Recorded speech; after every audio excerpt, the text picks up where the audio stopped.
Fascist हुकूमत के दौर में उस पर यह ज़मीन तंग की गई। पाकिस्तान का वो सन ऑफ सॉइल है। मिस्ट्री जो एक मिथ होती थी कि हम शहीद वर्दियों में ढूंढा करते थे, आज हमें जो है इस माइक के पीछे भी शहीद नज़र आ गई। मरियम ने अपना आप दिखाया। उसने माजी का जो एक बहुत बड़ा कैरेक्टर हिंदा है उसकी याद ताज़ा कर दी। हार्टलेसनेस जो होती है ना, इनसेंसिटिविटी, इन ह्यूमन इमोशंस में बहुत आगे निकल जाएं, तो उसका जो ट्रू एक अगर आपने इंसानी शक्ल देखनी हो तो वो मरियम नवाज़ है।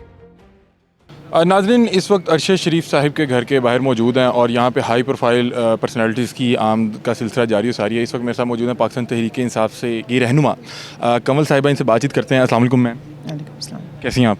मैं ठीक हूँ जी। अच्छा मैम, सबसे पहले बताएं कि इतने बड़े सहाफ़ी को इस तरह से रोड पे शहीद कर दिया जाता है, मार दिया जाता है और कहानी बताई जाती है कि जी गलती से मकतूल गोली के आगे आ गया, क्या कहेंगे इस बारे में? देखिए, आपने खुद ही अपने सवाल में जवाब भी दे दी है। गलती इस किस्म की होती नहीं है और इतने बड़े सहाफ़ी को इस तरीके से गलतियां करके कोई नहीं मारता। तो ये तो बहुत बड़े बड़े सवालिया निशान है और मैं समझती हूँ सारी मीडिया को इस वक्त एक हो जाना चाहिए। आज एक गया है ना, ये तो आप समझेंगे। मेरा सवाल यही था कि इतने बड़े सहाफ़ी को इस तरह से मार दिया जाता है, तो जो हम अभी यंग जर्नलिस्ट हैं, हम लोग क्या करें? हमारी फैमिलीज़ को हम क्या बता के हैं कि आप कफन रखें, इसी तरह हमारी भी खबर आएगी, बड़े बड़े लोग आके इज़हार अफसोस करेंगे, नारे लगाएंगे और फिर भूल जाएंगे। देखिए, डाइसेंटिंग वॉइसेस जो होती हैं या आपसे इख्तलाफ राय रखने वाले इन्वेस्टिगेटिव जर्नलिस्ट बनने में और अरशद शरीफ के कद तक पहुंचने में तो सालों लग जाती। उसकी माँ की हम बातें सुन रहे थे। मैं खुद माँ हूँ, मेरा बच्चा माशाल्लाह 21 साल का यूनिवर्सिटी पढ़ता है। पहले दिन से ले के हर दिन माँ बच्चे को ऐसे इंच इंच करके पालती है। बच्चा पालना बहुत मुश्किल है। जिस दिन बच्चा पैदा होता है उस दिन से लेके माँ की मेमोरी में बच्चे ही होते हैं। अच्छा जी, ये ऐसा था, ये जब पैदा हुआ तो इस तरह दिखता था, फिर वो जब बड़ा हुआ वो ही बातें कर रही हैं। वो तकलीफ़ उस माँ की, वो बहुत सब्र में है, बड़े हौसले में है, बड़ी बुलंद और बड़ी बाकिरदार और स्ट्रॉन्ग कैरेक्टर की खातून है, लेकिन है तो माँ ना। और मैं खुद माँ हूँ, मुझे पता है कि क्या उसके दिल पे गुजरी होगी। पूरी रील चलती है माँ के आंखों के सामने। और दुनिया में सबसे बड़ा तकलीफ़ और दर्द ये कि अगर बूढ़े माँ बाप को अपने जवान बच्चों की लाशें उठानी पड़ जाएं, तो इस तकलीफ़ का हमें अंदाज़ा होना। लोग मजाक उड़ा रहे हैं।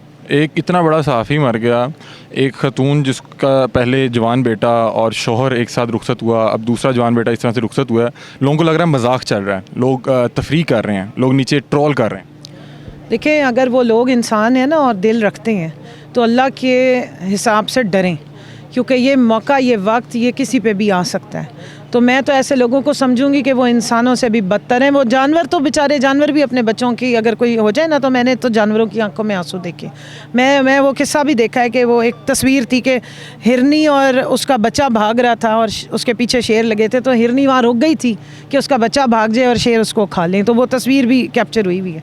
तो जानवरों में भी ये वाली ही सेफ नहीं है। मैं इतनी बात ज़रूर कहूँगी कि देखें, ये इब्तदा हुई है कि अगर आपकी आवाज़ से किसी को इख्तलाफ है या आप इन्वेस्टिगेटिव जर्नलिस्ट हैं और एक्सपोज कर रहे हैं, तो बहुत आसान है कि उस आवाज़ को दबा दिया जाए। लेकिन ये दबने वाली आवाज़ नहीं, क्योंकि वो एक शख्स जो ज़िंदा कॉन्शियस रखता था, ज़मीर रखता था, उसने 22 करोड़ मुर्दा कॉन्शियस को जगा दिया है, आवाम के दिलों में राज कर रहा है। ये बहुत बड़ी बात होती है। और एक मिस्ट्री जो एक मिथ होती थी कि हम शहीद वर्दियों में ढूंढा करते थे, आज हमें जो है इस माइक के पीछे भी शहीद नज़र आ गई। मरियम नवाज़ साहिबा ने एक ट्वीट किया था, बड़ी तनकीद की गई उस पर, बाद में डिलीट भी किया, क्या कहेंगे उस बारे में? मरियम ने अपना आप दिखाया। उसने माजी का जो एक बहुत बड़ा कैरेक्टर हिंदा है उसकी याद ताज़ा कर दी। उसने ये बताया कि जब आप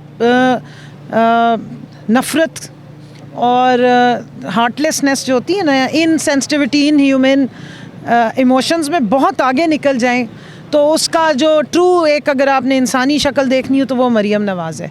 यानी एक शख्स को, उसके 5 बच्चे हैं, छोटे छोटे बच्चों का वो बाप है। पाकिस्तान की ज़मीन आपकी हुकूमत में, फाशिस्ट हुकूमत के दौर में उस पर यह ज़मीन तंग की गई। पाकिस्तान का वो सन ऑफ सॉइल है, वो कोई खरबपति नहीं है कि सामने उसका घर है, चाहे देख लें। उसके अपने बाप के घर में वो रह रहे थे और एक नॉर्मल ज़िंदगी गुजारने वाला है। वो कोई अशराफिया से ताल्लुक़ रखने वाला नाम नहीं था। शरीफ उसके नाम के साथ लगता है और जचता है, क्योंकि वो एक शरीफ इंसान था। सिर्फ मैं बात कंप्लीट कर लूँ कि उसको आपने यहाँ से भागने पे मजबूर किया क्योंकि उसके सर की बोली लग गई थी। फिर उसको यूएई की गवर्नमेंट ने खुद उसको कहा कि जी हमें आपकी हुकूमत राब्ते कर रही है कि इसको यहाँ से निकालो और वापस भेजो ताकि हमें इसको पकड़े। और इसके साथ वो सलूक करें जो आज़म सवाती के साथ किए, जो शहबाज गिल के साथ किए, या वो जमील फारूकी के साथ किए, ताकि हम बरना कर करके वीडियोस बनाएं। यही सवाल करना चाह रहा हूँ कि कुछ लोग आप पे तनकीद भी कर रहे हैं कि इस पे पाकिस्तान तरीके इंसाफ सियासत भी कर रही है, लॉन्ग मार्च का ऐलान किया ताकि लोगों के सेंटीमेंट्स को कैश किया जा सके। क्या कहेंगी जो लोग ये तनकीद कर रहे हैं? साथ ये भी जवाब दीजिएगा कि आपके टेन्योर में भी बहुत से सहाफ़ी जो हैं वो अफेयर किए गए। अगर अरशद शरीफ आपके नैरेटिव को सपोर्ट ना कर रहे हो तो क्या तब भी आप लोग इसी तरह इनके लिए इस तरह खड़े होते? देखिए, हमारे दौर में जिन सहाफ़ियों के साथ जो भी जुल्म हुआ, हम सारे खड़े होते रहे। जिन नामालूम अफराद का वो जिक्र करते रहे, आज वो क्यों नहीं आवाज़ उठा रहे? अबसार आलम साहब क्यों नहीं बोलते? वो किधर हैं? मतीउल्लाह जान साहब क्यों नहीं बोल रहे कि किसने उठाया था? वो असद अली तूर अब क्यों नहीं वीलॉग कर रहे? उस वक्त तो बड़े हाथ उठा के कहते हैं कि ये लोग तब कहते थे कि आप मजाक कर रहे हैं। हामिद मीर साहब ने क्या बयानात दिए थे, आज क्यों नहीं बोल रहे? आज तो उनकी बड़ी आगे पीछे सांप के लाके के बगैर एक सादी जुमला आता है जिसमें कोई आप ना बयानिया होता है ना कुछ, एक खबर दी हुई होती है उन्होंने, क्यों नहीं बोल रहे हैं? एक खूने ना हक है, आपके सामने हुआ है। एक फाशिस्ट हुकूमत के दौर में उनको यहाँ से भेजा गया, उन पे फिर यूएई की ज़मीन तंग की गई और फिर वो किस तरीके से गए हैं और वहाँ पर उनका जिस तरीके से मर्डर किया गया, इस पे आपकी हुकूमत ने क्यों शोर नहीं मचाया, क्यों आवाज़ नहीं उठाई? क्या वो लावारिस है? ये सबस पासपोर्ट जिसके पास होगा, क्या वो लावारिस है दुनिया में? यहाँ पर रेमंड डेविस का मसला बना था। रेमंड डेविस की तो जो पीछे पूरी कौम बैठी हुई थी या उसकी स्टेट बैठी हुई थी या मुल्क बैठा था, उन्होंने तो यहाँ से उसको मक्खन में से बाल की तरह निकाल लिया। 5 बंदे हमारे मार के चला गया। आपका बंदा मर गया और आप आवाज़ नहीं उठाने को तैयार है। आपने उसको तो लावारिस बना दिया। 22 करोड़ अवाम उसकी वारिस है। और जहाँ तक आप कह रहे हैं कि जी वो सियासत कर रहे हैं, अवाम इस वक्त खड़ी है, अवाम पहले से मांग रही है। और इमरान खान ने क्या पिछले 15 दिन से 1 महीने से बता नहीं रहे हैं कि अक्टूबर में ही मैं लॉन्ग मार्च का ऐलान करूँगा? हाँ, अरशद शरीफ के खून को अगर आप बहा के और उस पर मिट्टी डालने की कोशिश करेंगे, ये हम होने नहीं देंगे। भले इसको आप सियासत कह लो, जो मर्ज़ी कह लो, लेकिन वो इस जिहाद का पहला मुजाहिद है जिसने शहादत नोश की है और हम उसके खून को इस तरीके से नाहक नहीं जाने देंगे। ये उनकी वालदा ने भी ये बयान दिया है। खान साहब जब मिले, उन्होंने उनकी वालदा ने भी कहा कि मेरे बेटे की कुर्बानी रायगा नहीं जानी चाहिए।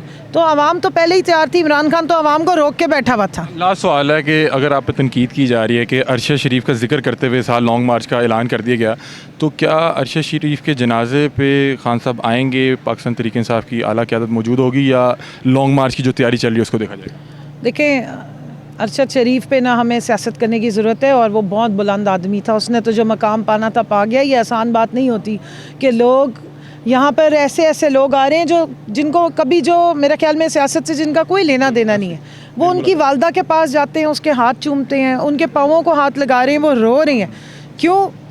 क्योंकि वो उस सच की आवाज़ दिल में जाती है और किसी ने उनको घर से नहीं बुलाया। ये वो दौर है जिसमें आपके सगे रिश्तेदार भी जनाजों में नहीं पहुंचा करते हैं। आज यहाँ तांता बंधा हुआ है और पूरा इस्लामाबाद, क्या लाहौर से, पेशावर से, कोयटा से लोग आए। मेरे साथ ख़वातीन ऐसी हैं जो कोयटा से फ़्लाइट लेके पहुंची हैं और आज उनके पास आके अफसोस किया। तो उस पर सियासत की तो किसी को ज़रूरत नहीं है। जहाँ तक उनके जनाजे की बात है, इंशाल्लाह लाजमी बहुत सारे पार्टी के जितने भी मेन लोग हैं वो आएंगे। और कल आपके तवस्सुत से बता रही हूँ कि लाहौर में भी उनका गायबाना नमाज जनाजा रेस कोर्स का वहाँ पर अनाउंस किया गया है। 2 बजे वहाँ पर भी इंशाल्लाह ताला अदा करेंगे। और कराची में भी इसी तरह किया जा रहा है। तो जितना हम उसको ट्रिब्यूट दे सकते हैं, जितना हम उसकी इस कुर्बानी को अपनी जो हमारी आजिज़ी के साथ हम खराज तहसीन पेश कर सकते हैं वो हम करेंगे। लेकिन ये खूने नाहक इस फाशिस्ट हुकूमत के गले पे जाएगा क्योंकि इनकी वजह से वो यहाँ से भागा था। इनकी मौजूदगी में, इनकी जो इन्होंने यहाँ पर सहाफ़ियों के लिए मीडिया पे जो ब्लैकआउट किया है, पहले इमरान रियाज के साथ क्या किया है, ये FIRें जो कटी थी, ये क्या किसी और के दौर में कट रही हैं? इसी फाशिस्ट दौर में कट रही हैं। इसलिए ये इस पे सियासत ना करें। और मरियम का ट्वीट जो है वो इस बात की बाकायदा एक ज़मानत समझ लें कि ये इन सब के ख़िलाफ़ थे। इनको कोई किसी की ना शहादत से ना किसी खूने नाहक से कोई तकलीफ़ नहीं होती। बहुत शुक्रिया, थैंक यू।